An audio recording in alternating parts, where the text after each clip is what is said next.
Podemos seguir então? Vamos falar agora dos 3 teólogos, 2 imperadores e um concílio.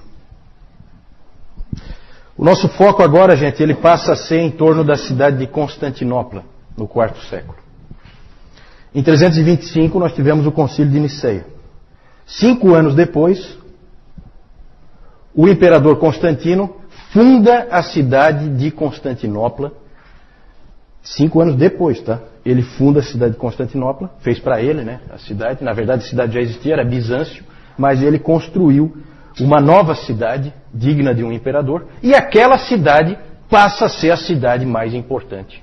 Até mais importante do que a própria Roma. Certo? Porque, afinal de contas, o imperador está lá e todo o poder, o centro de poder é lá.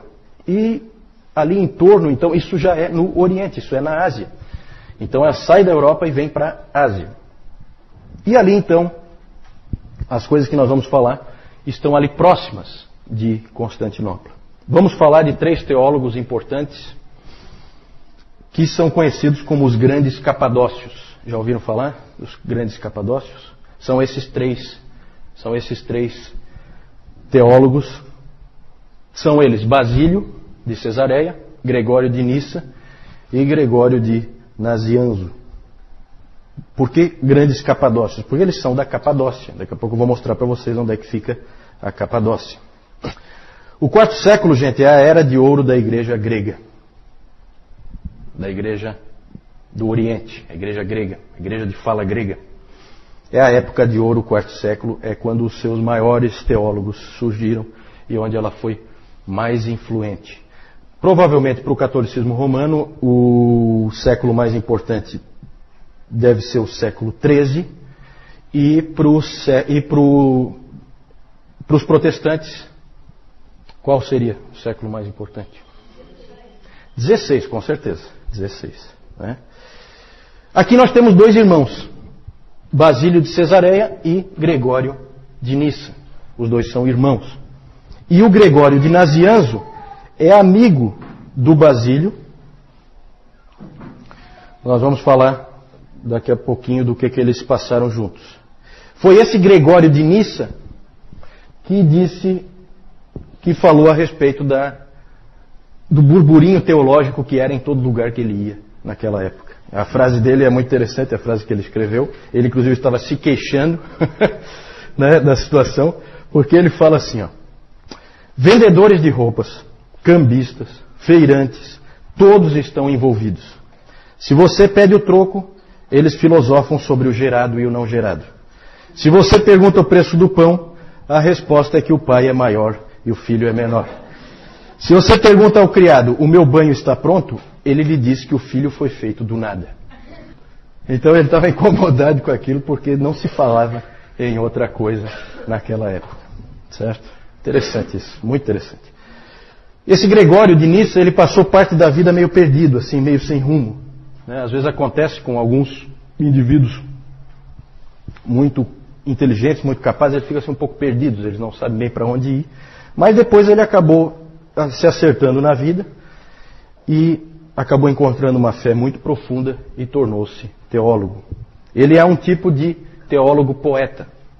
É muito comum no Oriente, tá, gente? O cristianismo do Oriente ele é bem diferente do cristianismo do Ocidente. Então é muito comum eles misturarem com poesia a teologia deles. É muito comum eles enfatizarem sempre o mistério. Esse Gregório de Nissa escreveu um livro chamado A Vida de Moisés. Não sei se é uma biografia do nosso irmão ali, mas não autorizada, tudo bem, não autorizada. A Vida de Moisés, e ali ele escreve uma frase que só para vocês terem como exemplo, ele põe uma frase assim, ó: Moisés penetrou a escuridão e então viu a Deus nela. Perceberam assim a coisa poética, misteriosa? Isso aí é só um exemplo de uma frase. É assim que eles fazem teologia. É assim que eles sempre fizeram teologia. Tá? Ela tem esse elemento. Basílio era o irmão do Gregório de Nissa, tinha 6 anos a mais que ele, mais velho. E ele estudou na Academia de Atenas. Esses caras são muito bem preparados. O Basílio de Cesareia estudou na Academia de Atenas e lá ele conheceu um sujeito que passou a ser um colega para a vida toda dele, que é o Gregório de Nazianzo. Os dois estudaram juntos na academia de Atenas e depois foram monges juntos no deserto, certo? O Basílio e o Gregório. Só que eu já falei que os monges lá do Oriente, eles são os monges estranhos. Eles saem, eles se isolam para depois voltar. E foi isso que eles fizeram mesmo, tá? E o Basílio, eu já falei do Basílio, vocês provavelmente não lembram, quando nós falamos do monasticismo, o Basílio, ele apoiou o modelo de monasticismo do Pacômio, que era o de pequenos grupos da vida comum. Ele apoiou e foi ele que falou aquela coisa assim, que você tem que ter alguém com quem expressar a tua humildade. Ele falou que para Jesus Cristo lavar os pés, ele não podia ser os pés dele, tinha que ser os pés de outra pessoa. Foi o Basílio que disse isso. E o Basílio é famoso por ter criado a regra do monasticismo do Oriente. Certo? Não o monasticismo do Ocidente. Porque no monasticismo do Ocidente, quem criou a regra? Benedito de Núrcia. Exatamente. Certo? Quem copiou quem? Bom, como o Benedito está longe de nascer aí ainda, então eu acho que o Benedito é que copiou o Basílio. Tá? Basílio e Gregório tinham também uma irmã mais velha, chamada Macrina. Ela influenciou profundamente esses dois rapazes na fé. E o Gregório de Nissa, o irmão do Basílio, escreveu mais tarde um livro, A Vida de Macrina, em que ele conta então a história dessa Macrina. Macrina fundou vários mosteiros para mulheres. Ela era uma freira, né? uma monja, se é que se pode dizer assim, uma freira. E ela fundou mosteiros e escreveu livros. Ela também escrevia teologia já nessa época. Pode passar, vamos ver algumas ênfases dos capadócios. Primeira coisa, o mistério da divindade. Eles insistiram muito no seguinte ponto: Niceia deu um rumo, definiu mais ou menos o balizamento do que se deve crer, mas não esgotou de maneira nenhuma a verdade. Tanto que a gente lê ali, gerado, não criado. O que quer dizer isso? Não quer dizer nada, na verdade. Né? Na verdade, é muito mais um balizamento para você não cair em heresias do que uma definição. Por quê? Porque eles deixaram claro, não dá para você entender a Deus. O mistério deve ser mantido. Isso sempre caracterizou a Igreja do Oriente. É comum a Igreja do Oriente se referir à Igreja do Ocidente de uma maneira não muito elogiosa, em que eles dizem assim, né, que o problema do Ocidente é que os ocidentais pensam demais. Mais do que deveriam. Definem as coisas muito além. Eles deveriam parar aqui e não param. Eles vão além e aí eles acabam errando. É claro que é interessante, eu acho sempre assim, gente, a gente precisa, aquilo que eu falei no nosso primeiro encontro, a gente precisa separar o bom do ruim e a gente precisa aprender um pouquinho de cada coisa, sabe? Será que eles estão tão errados assim? Claro que não. Eu acho que a gente precisa ter o respeito, eu acho que a gente precisa lembrar daquilo que Deus disse para Moisés, de que ele tinha que tirar as sandálias, porque o terreno onde ele estava pisando era santo. Eu acho que isso é importante. É muito fácil um teólogo começar a achar que tem uma mente tão brilhante que ele vai conseguir definir tudo, e a gente sabe que ele não define nada e facilmente ele acaba caindo em heresias. Pode seguir? Outra ênfase dos capadócios. Eles são, gente, quando a gente for pensar na pessoa do Espírito Santo, quem é o Espírito Santo? Todo mundo já viu que existe uma série de livros sobre o Espírito Santo, porque não é muito fácil, às vezes, da gente entender a pessoa do Espírito Santo.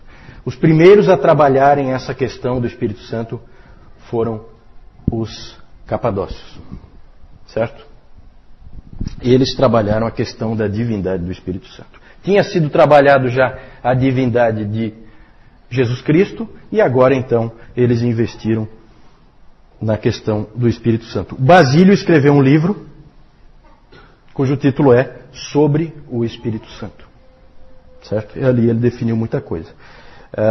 Os escritos dos capadócios prepararam o terreno para que o Concílio de Constantinopla definisse completamente, desse fecho, né, para a Trindade como a gente crê hoje.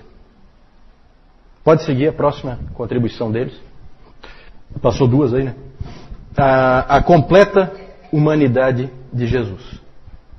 Atanásio tinha definido que Jesus Cristo era totalmente Deus. Eles deram um contraponto, forçando, deixando claro que ele é completamente homem também. Isso foi importante para depois para o concílio de Calcedônia, que nós vamos falar mais para frente. Gregório de Nazianzo escreveu o seguinte: aquilo que ele não assumiu, ele não curou. O que ele quis dizer com isso? Se Jesus Cristo não foi um homem, ele não nos salvou. E engraçado porque o Atanásio tinha escrito sobre a encarnação do Verbo, ele tinha escrito que se Jesus Cristo não é Deus, nós não estamos salvos. Então, percebem aí, começa a ver a coisa começa a ir na direção das duas naturezas de Cristo. Isso aí vai gerar um problema seríssimo na igreja um pouquinho mais tarde. Mas os pais capadócios ajudam nesse debate.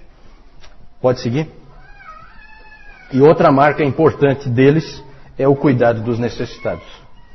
Nisso aí nós temos que lembrar sempre de Basílio. Basílio é conhecido como Basílio o Grande. Na história, gente, um monte de gente é o Grande. Certo? O Constantino o Grande. O Papa Leão I o Grande. Gregório o Grande. Certo? Um monte de gente é o Grande. Quem deu esse nome, o Grande? Quem? Eles mesmos? Não, né? Os historiadores, né? Os historiadores dizem, não, esse aqui é o Grande. Basílio foi diferente. Ele era chamado de Basílio o Grande pelos pobres e necessitados. Porque eles diziam, esse é um grande homem. O Basílio, ele fez muito, mas muito mesmo, pelos necessitados de Cesareia, onde ele era bispo. Ele foi bispo de Cesareia. Ele fundou hospitais, orfanatos e abrigos para as pessoas necessitadas. Ali com Basílio começa essa coisa que a igreja sempre teve de investir nesse tipo de instituição, né? Hospitais, orfanatos, amparar os necessitados, amparar os que precisam. Houve tempo em que o Estado não fazia absolutamente nada nesse sentido. Quem fazia era a igreja. Hoje a maioria das igrejas faz pouco isso, porque o Estado já ampara os necessitados normalmente. E aí a gente acabou perdendo uma bela oportunidade de testemunho em função disso. Pode seguir? Só lembrando que o Gregório de Nazianzo escreveu um livro sobre o amor aos pobres. É impressionante, gente, como esse pessoal escrevia livros, tá? A produção literária deles é uma coisa que realmente assombra. Eu não sei, e vocês imaginam como eles escreviam, né? Não tem a canetinha Bic, muito menos um processador de texto, uma coisa assim, né? Não era fácil, mas eles produzem muito. Sobre o amor aos pobres, o livro do Gregório de Nazianzo. Então esses eram os capadócios, vejam que eram homens importantíssimos, foram importantíssimos na história da igreja, marcaram muitas posições que depois foram usadas por outros. É sempre assim, tá? A história da igreja é sempre assim. Um constrói em cima do que o outro já estabeleceu. Pode ver que isso é bem claro. Vamos falar... Aí agora essa parte aí eu não vou gostar muito, não. Essa parte aí eu até tinha pensado em tirar, mas sou obrigado a falar, não tem jeito. O momento histórico aí exige.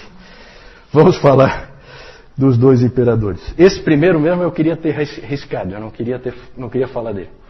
Mas pode passar, vamos lá, vamos falar dele. Não tem jeito.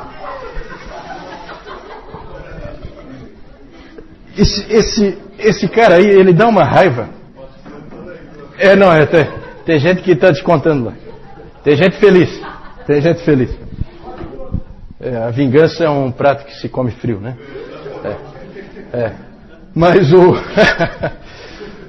Mas esse aí eu acho que é o único imperador em que nunca se diz o nome dele sem falar um qualificativo, né? De todos os imperadores é o único que nunca é dito o nome dele sem falar o qualificativo, é esse aí, certo? sempre o nome dele é dito, Juliano o Apóstata. Sempre, tá? E isso aí não é muito bom. Vamos falar então desse Juliano aí, é interessante o que aconteceu. Em 337, vejam que ainda estamos aí no quarto século, na primeira metade do quarto século. Em 337, morre o imperador Constantino. Constantino tem 3 filhos. Qual deles quer ser imperador? Quem? Qual deles quer ser imperador? Todos os 3. Né? Todos os 3. Os 3 querem ser imperadores. E por um tempo o império teve 3 imperadores. Que aí eles ficam brigando, né? Sabe como é que é? No fim, Constâncio, um dos filhos, acabou prevalecendo. Ele morre em 361 e aí ele é sucedido por um parente seu, um primo, que é o Juliano. Vem logo depois do Constâncio. Juliano nasceu em uma família cristã, foi criado como cristão, mas com 20 anos de idade ele renunciou à fé. Daí o nome dele, o apóstata. Ele, na verdade, se converteu do cristianismo ao paganismo. Como é que pode acontecer uma conversão desse tipo?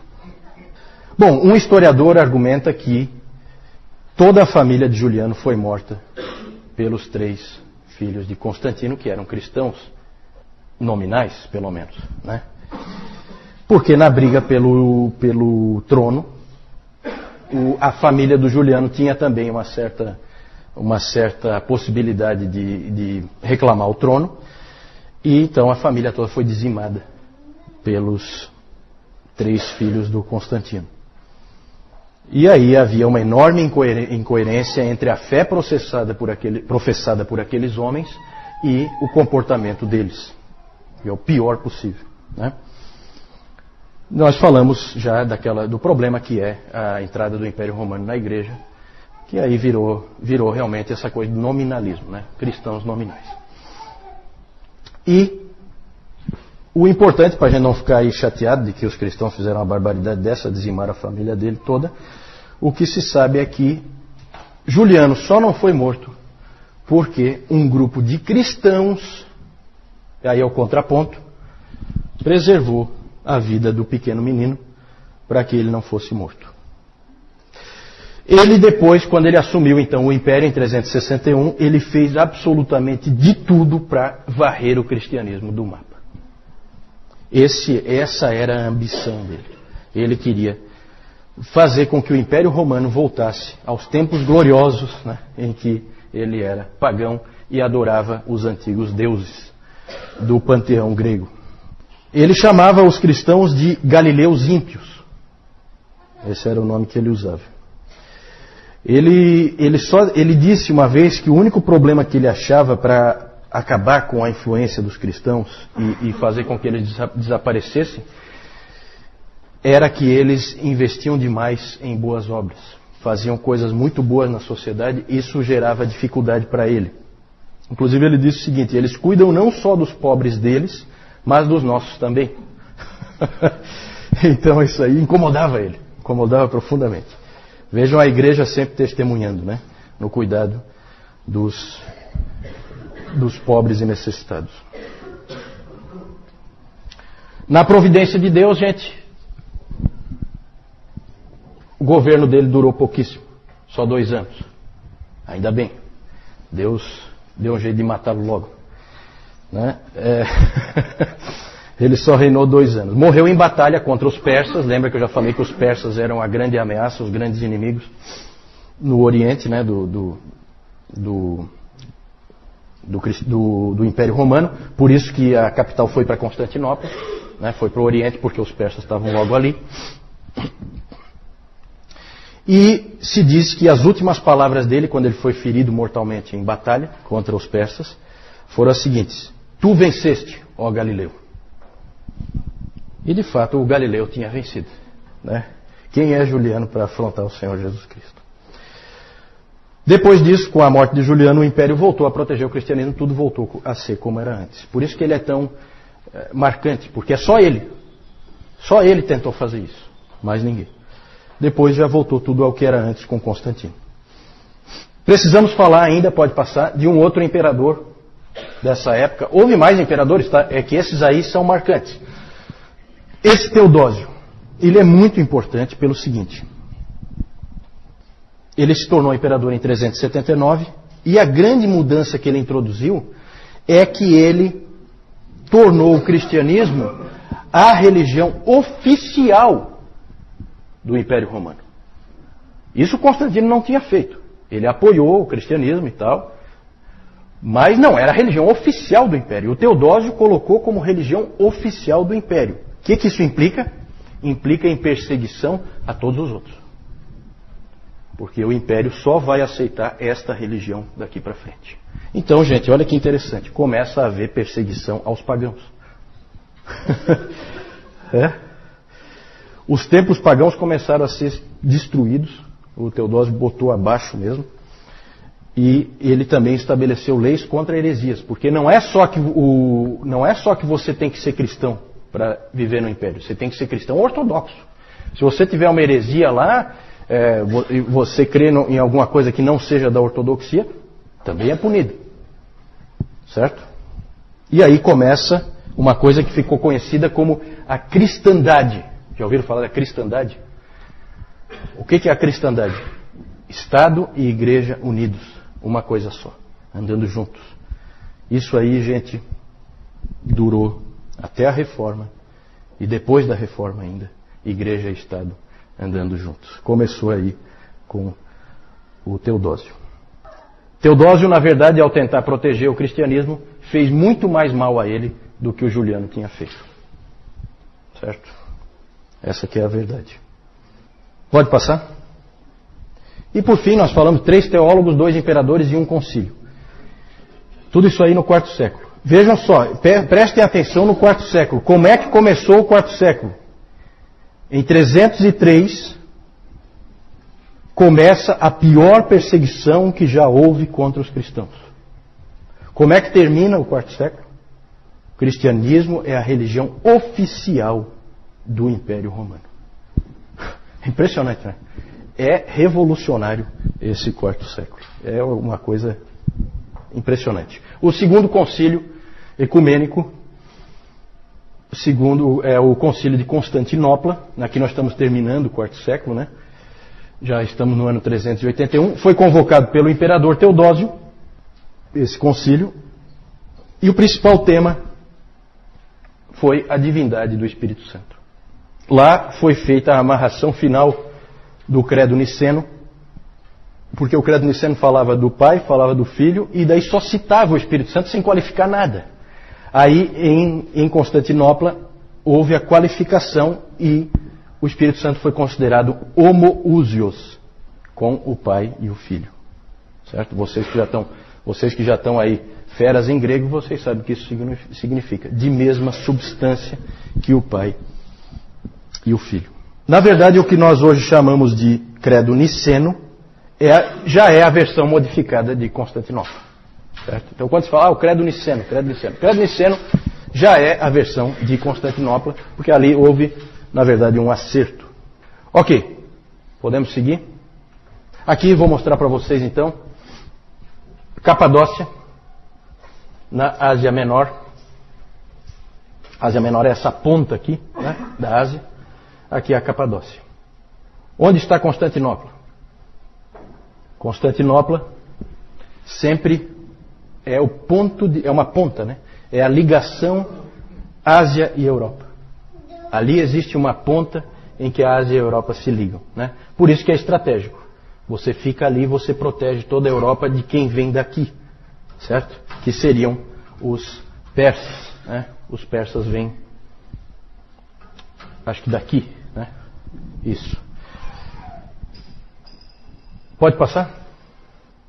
Aí os teólogos, o Basílio, Gregório de Nissa, os dois são irmãos, Basílio 6 anos mais velho que o Gregório, e o Gregório de Nazianzo, amigo do Basílio.